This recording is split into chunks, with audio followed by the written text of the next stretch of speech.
On today's show, we will be bringing in David Dwork of the Hockey News to discuss his coverage on the Stanley Cup win. Now, what's the next phase of the Florida Panthers life cycle? And development camp starts today. We're going to discuss more here on the Locked On Florida Panthers podcast.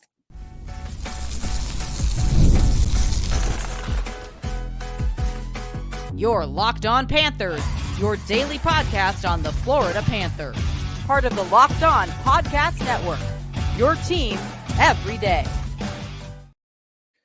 And welcome into this Monday, July 8th edition of the Locked On Florida Panthers podcast, part of the Locked On Podcast Network, where it's your team every day. Thank you for making the Locked On Florida Panthers podcast your first listen of the day. I'm Armando Velez from the Hockey News. You can follow me on X at MondoMan12, follow the show account on X and Instagram at LO_FLA Panthers, and shout out to the everydayers who come back here and get your daily Florida Panthers fix. Today's episode is brought to you by FanDuel. Make every moment more. As playoffs wind down, the sports stop sporting like we want them to. But this summer, FanDuel is hooking up all customers with a boost or bonus daily. That's right. There's something for everyone every day, all summer long. So visit FanDuel.com to get started. So, Cats fans, welcome back to the show. And for this week, with the events going on in the world of the Florida Panthers, with development camp starting this week, Monday through Thursday, this is the last you'll see of Florida Panthers hockey for a while until rookie showcase comes around again right before the start of training camp. So enjoy this while we have it, and we'll discuss more about everything for development camp, mostly in segment number 3. But we do have a guest on today's edition of the Locked On Florida Panthers podcast, as teased earlier in our preview. He is my fellow colleague from the Hockey News and also from the hockey show of the LeBatard and Friends Network, along with Roy Bellamy. This guy has been everywhere. He's been from South Florida, New York, from South Florida again to multiple cities to get to Edmonton, back to South Florida, and then the draft back to South Florida. He's been everywhere. Like we said, he is David Dwork. David, welcome back to the show. And how great is it to also be home and relax a little bit after such an incredible run for the Florida Panthers? It's been nice to have a little downtime. Like I always tell you, when you get that downtime, you got to lean into it just because it doesn't come along all that much. But I mean, I wouldn't trade it for anything. The way it all ended up and it's just the way that everything kind of played out. It's a crazy experience, right? Like once in a lifetime type of thing. So I'll take the exhaustion and certainly the memories that go with it, man. It was pretty cool. Yeah, and then the struggles to get just from one city to the next. I know fans don't necessarily want to hear horror stories of journalists traveling, obviously, because what we do is not the typical 9 to 5 desk job. We get to go out there and cover a sport, but there are even right before taking off for a flight and then stopping at one place or another, going to a different place. I mean. What would you say was the craziest? What would you say is the best part about that experience, going from city to city, just having to experience, and also the adrenaline rush that going to somewhere like 2,500 miles away? What was the greatest part about it all?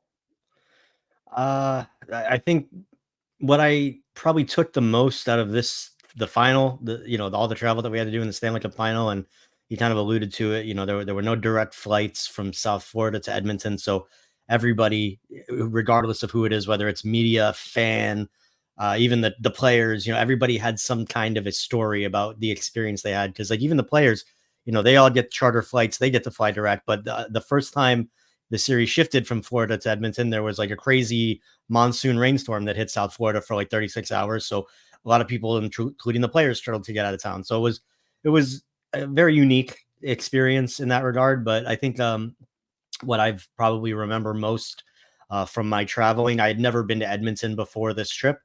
So I got to go twice, which, I did not anticipate. I was just supposed to go for any elimination games, but, that's just the way the series played out. But what I thought was the coolest was the first. It was the first. It happened twice, but it was the first time walking out of Rogers Center after Game 4, or Rogers Arena, or whatever. They're all Rogers up there. The Edmonton one. Walking out of the arena, after game 4. And, remember, they had just staved off elimination at that point. We didn't know it was going to go to a game 7. We just knew they had forced the game 5. And walking out of the arena maybe 90 minutes after the game had ended, because, we have work to do after it's over. You would have thought, A, the game just ended by the amount of people that were still there. And B, you would have thought that they had just won a championship or something. And just because the way they were celebrating, it was one of the coolest experiences ever. And I say we, like Roy Bellamy, my co-host of the hockey show, and our producer, and just some friends in the media, we kind of did a little walking around, a little bar hopping in Edmonton after game 4. And let me tell you, the party just kept going, man. And people were the same cars were just driving around honking on the street for hours. And, pot's legal up there. So people were just walking down the street, smoking joints and everything. I mean, it was just like a party that just did not stop. It was just really cool. And, it was the same situation after game 6, obviously a little bit deeper.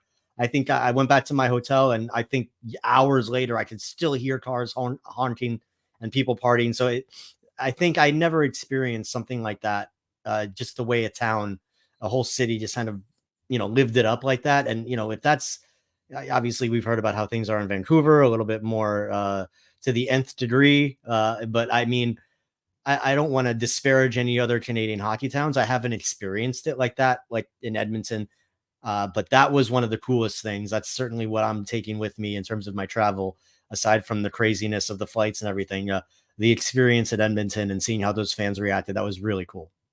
It's like whenever that's the event in town, everything stopped. It's like a college town too, for whenever there's a college football on a Saturday night, and also high school football in small towns in Texas, something like that. That's the signature event. But also, you got an opportunity to go to. Let me say this correct: Sphere, not the Sphere. You went to Sphere for the draft too, and from the TV outlook, my goodness, did that look like what a scene. Just the projection of it looked like it was like over 200 feet from the television set of the whole board. But you got to witness that in person too. How was that? Intense, awesome, extreme. I mean, I feel like it's the ultimate man cave type dream, just because it's huge. I don't even think 200 feet does it justice. Like it's massive, and it's just a giant wall, and it's like crystal clear HD tech, like quality vision. Yeah, it was awesome. I'd love to just rent it out for like Sundays and just like have every football game on, and like that's where my brain went. But no, it was really cool. I think if this is going to be the last centralized NHL draft, which is what it sounds like it's going to be, I thought it was a really cool place to do it all together. It was a little unique in terms of the space, because the floor, it wasn't really your typical arena floor where it's like an oval shape. You got a bit more space. Like this was a little bit different, but I thought for what they had to work with, the NHL did a great job. I thought the awards, I think they took some notes from last year in Nashville, and they shortened it up a bit, and the venue was really cool at the Fountain Blue. So the whole thing that they did in Vegas this year was really cool. I hope to someday go to the Sphere for a show or something. I'm not a huge Grateful Dead guy, so that didn't I didn't really want to drop all the money on that for something like that. But I mean, the idea of going to like any kind of a show there, just the way that it is, it's one of the most unique things I've ever seen. I think that one of the unique things that are out there. So, I was very lucky that I was able to check that out for sure. Yeah, when you talk about what you want to watch, possibly if you ever rent it out. One time I went to a movie premiere where I was in the very front row, and with the recliner seats, you're literally all the way back and basically looking upward. I feel like I would be so comfortable in that position there if I ever had that opportunity, with how wide it is, and you get to see so much of everything. If you were to, hey, maybe even just an idea for the NHL, maybe Frozen Frenzy when it comes around once again next year. So that would be something cool to happen for sure. Yeah, that'd be cool. Yeah, no doubt. But we're going to switch gears a little bit and discuss more about that now that the Panthers have won their Stanley Cup. There's now a different life cycle now for the Panthers. They're taking that next step into their life cycle. We're going to discuss everything with David Dwork, and maybe one Florida Panther that might have a few questions surrounding him. We're going to discuss that and more next here on the Locked On Florida Panthers podcast. Today's episode is brought to you by FanDuel. And I love sports, and sometimes the sports have stopped sporting, but as the playoffs have gone down, there are fewer games, and the sports aren't sporting like we want them to. But FanDuel, it lets you keep the sports going whenever you want. And all we have to do is open the app and dream up bets anytime we're in the mood. And this summer, FanDuel is hooking up all customers with a boost or a bonus daily. That's right. There's something for everyone every day, all summer long. So head over to FanDuel.com and start making the most out of your summer. FanDuel, official sports betting partner of Major League Baseball.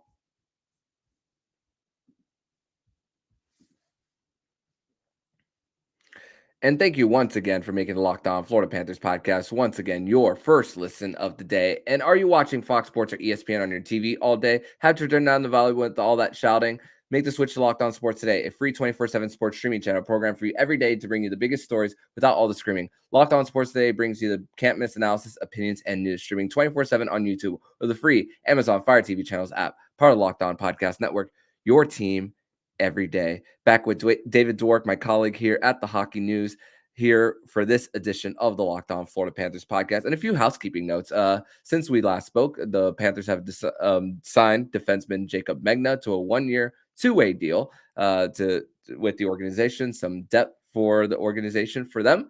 And this weekend, David, the Stanley Cup has made a trip, is not currently in the Florida Panthers' hands, but like you wrote a few days ago, it's for a good reason, as the names are etched into the cup. And we also heard a few stories for the Panthers recently, with Brandon Montour on missing curfew, saying how he stayed up till 5 a.m. He didn't even take off his pads. Kyle Okposo talking about his children getting a drink out of the cup too. So some cool stories that we are hearing since the Panthers also since they won. Alexander Barkov, he was recently in Wimbledon discussing what he's going to do with the cup. So of these stories, David, who are you most excited for their day with the cup? Oh man, that's tough. Really, a lot of the Finns, the Europeans, like I want to see, because they come from small towns that maybe don't have the same kind of exposure to, like, the Stanley Cup that we do here in North America. So, guys like Nico Mikkola, Anton Lundell, Kevin Stenlund, who is no longer with the team, but I'm curious to hear what those guys do when they bring the cup back home. And Sasha Barkov as well. He said he's going to bring it back to his hometown as well.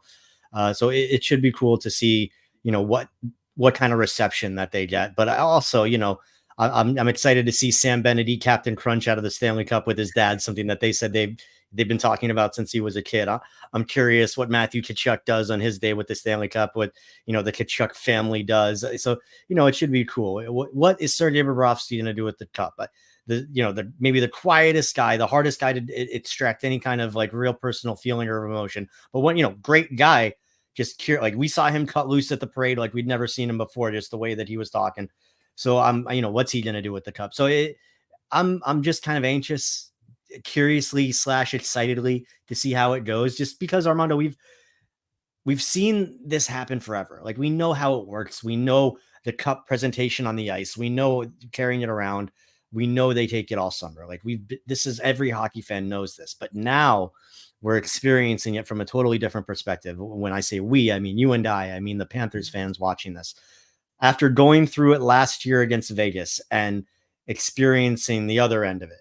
And for me personally, for being in Vegas when the Golden Knights won and going on the ice afterwards while the other team is celebrating, and then having it flip this year and seeing how everybody we know and all the fun and the beauty in that, and just watching all these people just have their dreams come true. So to see that kind of continue to play out over the next couple of months, it's just something that I just feel like it's nice, because they won, right? It ended. They won the Stanley Cup. Amazing. But that doesn't necessarily mean it's over, because we still get to spend the next couple of months watching them celebrate and enjoy it that much more. So, long-winded answer to your question, but that's just really what I'm excited about, just because we get to enjoy this now for the next couple of months over the summer. And then next season, they're defending champions. We get to do a banner raising. It's going to be that's going to be their thing, their burden, I guess, for next year. So it's just kind of cool that it doesn't have to end just because they won it, right? We still get to, there's a lot that we get to enjoy too. Yeah, and And this one's a little bit of a developing story. Nothing confirmed, but there was a tweet earlier that there's a chance that the Stanley Cup could be at Lone Depot Park on July 21st when the Marlins take on the Arizona Diamondbacks. So that was something that we saw. So stay tuned for that. But there's also Florida Panthers Day on September 6th. So at the ballpark. And last time there was Florida Panthers Day, the Marlins were about to score 10 runs, and we heard the "We Want 10" chants in the crowd. So very fitting for that one from what I remember last year. But you mentioned Sergei Bobrovsky letting loose. We saw him after game 7, even then parade. But now with all the moves that the Panthers have made in this offseason, getting depth like guys like Adam Boquist, Nosek, Greer, and then obviously paying Anton Lundell, which basically ends everything for at least the majority of the moves for free agency. So now there leaves a little bit of questions of what to do. You have a lot spent at forward, you have a lot spent at goaltender, but very little now spent on your defense. So that's a little bit of there's a little bit of an imbalance that's going to be coming on in the next few years. So there's a few names that I look to for the Panthers. Like I said, I don't believe the Panthers are going to be trading Aaron Ekblad. I do think he stays with the organization, but there is that one question hanging around the Panthers, and that is backup goaltender Spencer Knight. Obviously, there is the Chris Driedger signing with the team, and obviously we have the beer league goaltender here on the show to discuss more of this. And I'm thinking about this next life cycle for the Panthers as they're trying to still get guys in on the cheap, but then you have 4.5 with Spencer Knight, and then obviously you have to be careful with the transition away from Bob once his contract is up. But then there's a little part of me that's thinking, if Spencer Knight if they decide to keep him around, if he is not starting playoff games by the time the Panthers get to the 2026 postseason, I think the Panthers could be in trouble in that department. So how are you seeing things from if you're zooming out based on that department for the Panthers? Well, I think right now the plan is to roll with the guys that are signed. To my understanding, the Panthers have taken some calls from teams that were kind of gauging, that were interested in Spencer Knight and that were gauging what it would take to get him away from Florida. And those talks didn't really go anywhere. I don't think Florida is really interested in getting rid of Spencer Knight. I think that there's a lot of belief in what the young man can accomplish, even after, everything that's happened with him taking a step away, joining the player assistance program. He's talked about how he's dealt with OCD issues and how he's come back from it. And really nothing but rave reviews in terms of his preparation, his game, his practice, everything he did right last year. And it kind of came together for him in a great way at the end of the season, where he had this exceptional run at the end of Charlotte's year as they pushed into the playoffs. He went on this crazy, he had a great shutout streak. And then he came and he was a part of the Panthers as well. He's a part of it wasn't really part of the Black Ace group because he was with the Panthers team practicing as kind of a third goalie with the big guys every game, but just kind of was a part of the playoff run as well. So I think right now they're going to continue to roll with the status quo. They do have a lot of money tied up into the goaltending position, but look, you can play the hindsight card. They didn't anticipate Spencer Knight's path to play out like this. But at the end of the day, if they go into this year and they're confident that he can be their number 2, and that's where they are right now, then they're fine with that. And if that's the case, I would also expect them to go a similar way to what it did last year, where Sergei Bobrovsky, he started like 50-something games. Obviously, they had a very capable backup last year in Anthony Stolarz, and they'd like a similar situation with Spencer Knight this year, where you're not necessarily saying this is the backup spot where I'm going to start him, on the road on the second night of a back-to-back, or we have to against the lesser team, like where with Stolarz, they can just kind of play him whenever, however the schedule worked out for Bob. And that's kind of how they want to roll with Spencer Knight. So I would think that that's what we're going to see moving forward. And the plan is for it to kind of work that way. And if that's the case, obviously you don't want to have 15 million tied up into your goaltending, but if you've got a Conn Smythe caliber on one end, who's, kind of going back through, getting a little sidetracked, but going back through some of Bob's saves and sequences from last year's playoffs, I think maybe he should have got a little bit more consideration, but I digress. But you've got Bob on one hand, and then you've got a very, very capable, young, still ascending and growing Spencer Knight, who, as much as he did last year to get himself back into, the right place, if he spends this season working with Robbie Tallis all year, working with Lou, keeping up at this level, I think that's only going to help his game grow and get better as well.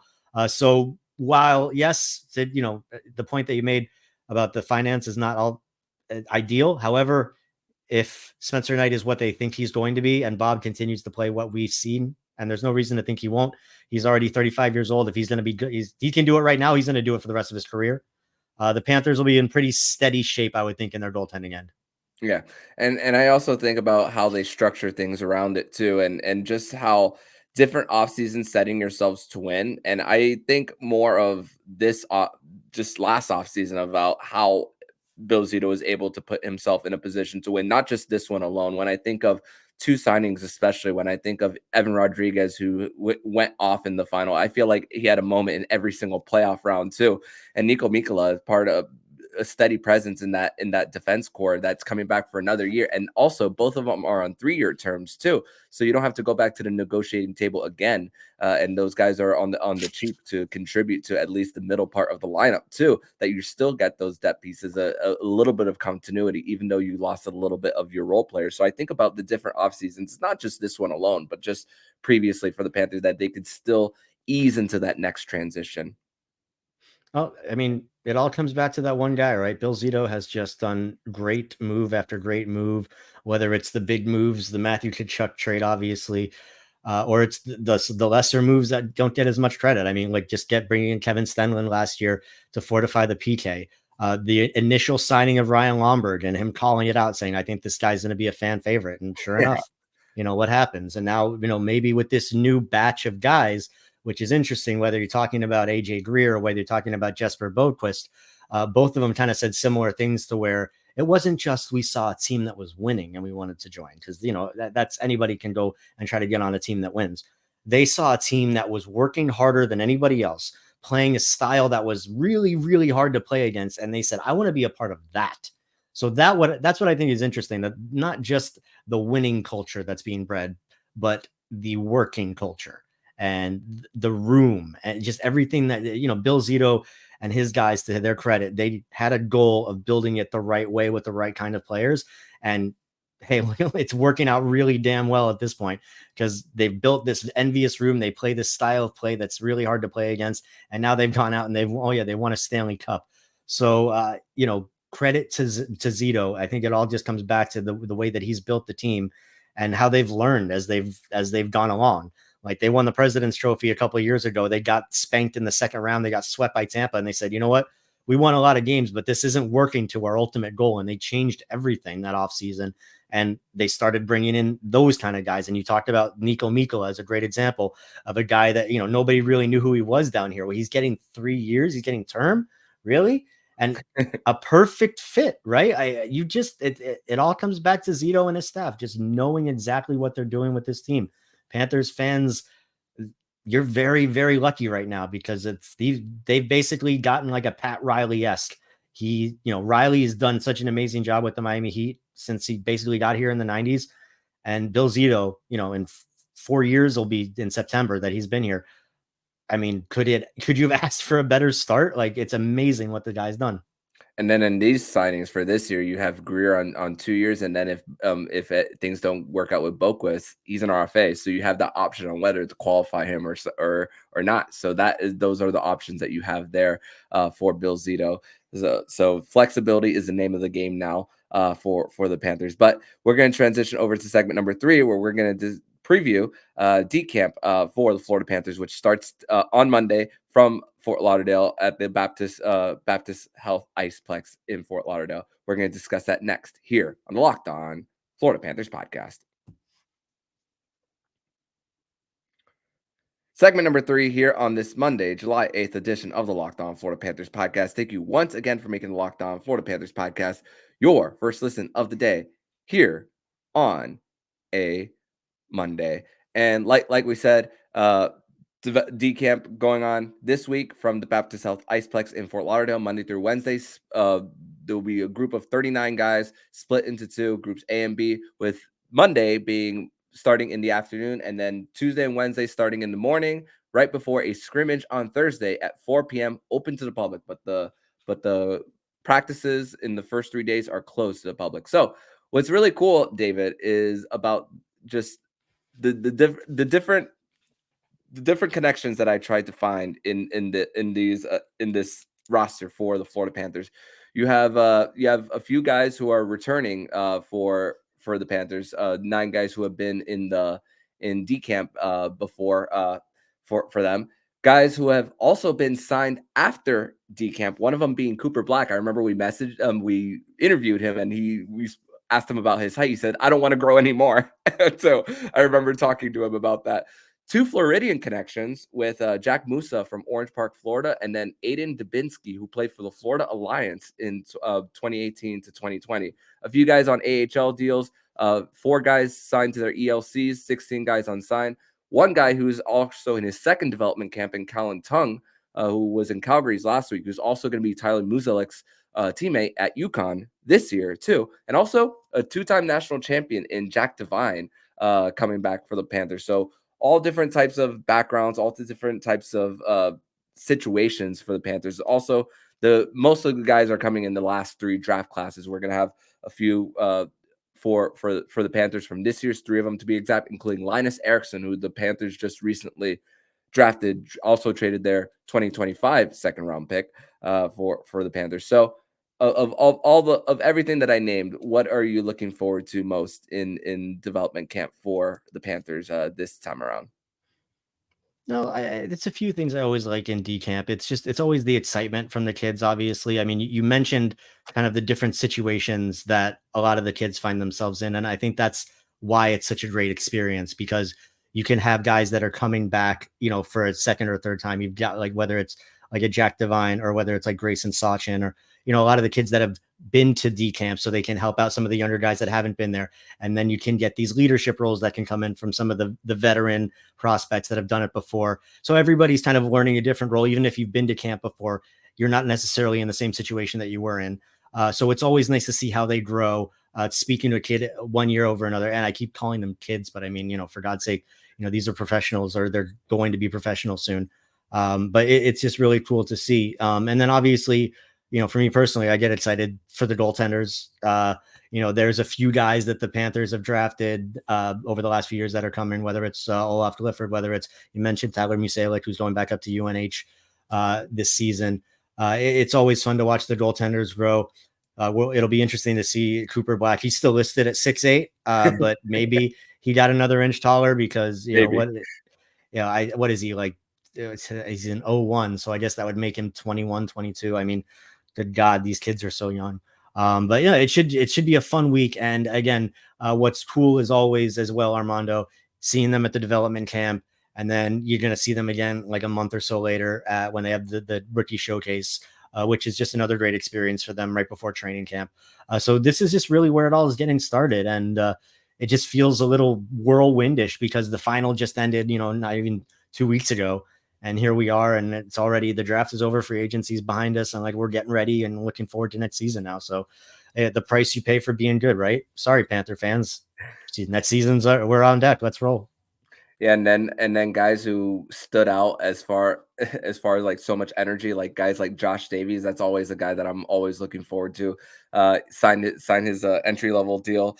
Guys who have also been through so much injury wise. Jakob Kaz is back once again for the Panthers. A guy who was also stood out in the World Juniors in Sandis Vilmanis. For him too. That's another player for the Panthers that I'm really looking forward to. Here for this one for the Panthers. So that's another thing for them, and this is also an opportunity for who knows what comes down the line too, because I remember also Patrick Giles came into rookie showcase a few years ago, and then he signed his ELC just after rookie camp for the Panthers. And also there's a few guys who are also teammates, and I know we speak about Merrick Alsher and Josh Davies, but one of their teammates also from Portland in Jan Spunner, goalie.